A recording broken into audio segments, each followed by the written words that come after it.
நமச்சிவாயம் அப்படிங்கிற அந்த நாமா நாம் உச்சரிப்பதற்குரிய நாமா. சிவய நம, நமச்சிவய.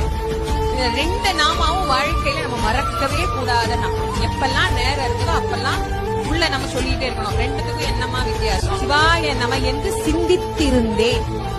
நீங்க இத ஒரே வார்த்தையில புரிஞ்சுக்கோங்க. சிவாய நம சிந்திப்பதற்குரிய நாமா, நமச்சிவாய சொல்லுவதற்குரிய நாமா. அவ்வளவுதான்.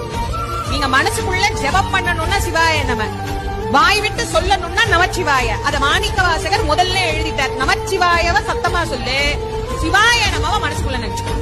அது சிந்திப்பதற்குரியது, இது சொல்லுவதற்குரியது. அதனால சொன்னார் நமச்சிவாய வாழ்க.